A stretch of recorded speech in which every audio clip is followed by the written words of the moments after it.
દોસ્તો, જીવનમાં જ્યારે તમે નિરાશ હો તો આ વિડીયો તમારા માટે જ છે, માટે અંત સુધી જોજો.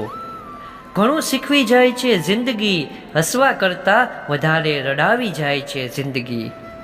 જીવી શકાય એટલું જીવી લો, કેમ કે ઘણું બધું બાકી રહી જાય છે ને પૂરી થઈ જાય છે જિંદગી. સારા માણસની હાલત મીઠા લીમડા જેવી હોય છે. કોઈ પણ શાક કે દાળ બનાવતી વખતે સૌથી પહેલાં તેને જ નાખવામાં આવે છે અને એ જ દાળ કે શાક ખાતી વખતે એને જ સૌથી પહેલાં બહાર કાઢવામાં આવે છે. સમયની પાસે એટલો સમય નથી કે સમય તમને બીજી વાર સમય આપી શકે. આખી દુનિયા ફરીને માણસ ફરીને ઘરે આવે એટલે એનો આખો થાક ઉતરી જાય સાહેબ. પણ જે માણસ ઘરમાં થાકે ને એનો થાક આખી દુનિયામાં ક્યાંય ન ઉતરે. આ વાત લખી રાખજો. ઢગલો પુસ્તક વાંચીને 2 લીટી પણ નથી લખી શકાતી, પણ એક કડવો અનુભવ તમને આખું પુસ્તક લખાવી શકે છે.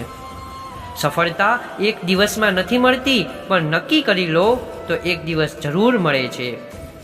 સુખી થવા આખી જિંદગી દુઃખી થાય, એનું નામ માણસ. આ જગતમાં 2 છોડ એવા છે જે કદી કરમાતા નથી, અને એક વખત કરમાય પછી લાખ કોશિશ કરો તોય ફરી પાછા ખીલતા નથી. એક છે પ્રેમ અને બીજો છે વિશ્વાસ. ઊંચા ઉડવા માટે પાંખોની જરૂર તો પક્ષીને પડે છે સાહેબ.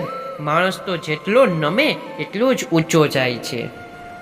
સત્યને એક માણસ નથી મળતો અને અફવાને ટોળા મળે છે. તમારી પ્રતિષ્ઠાની બરોબર સંભાળ રાખો, કેમ કે એ તમારા કરતાં વધારે લાંબુ જીવવાની છે.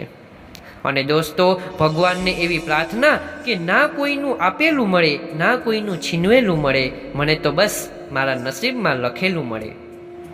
ના મળે તો પણ કોઈ ગમ નથી, મને તો બસ મારી કરેલી મહેનતનું ફળ મળે.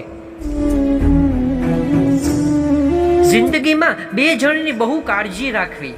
એક કે જેને તમારી જીત માટે બધું જ હારી દીધું હોય તે પિતા, અને બીજું કે જેની પ્રાર્થનાઓથી તમે બધું જ જીત્યા હોય તે છે માતા. કોઈ સારી વ્યક્તિથી કોઈ ભૂલ થાય તો સહન કરી લેતા શીખજો, કારણ કે મોતી જો કચરામાં પડી જાય તો પણ એ કિંમતી જ રહે છે. અને દોસ્તો, છેલ્લે મારે એટલું જ કહેવું છે કે સુવિચારોની સામાજિક અસર એટલા માટે દેખાતી નથી કે જ્યાં પણ એ લખાયા હોય છે ત્યાં વાંચનાર એમ જ માને છે કે તે બીજા માટે લખાયા છે.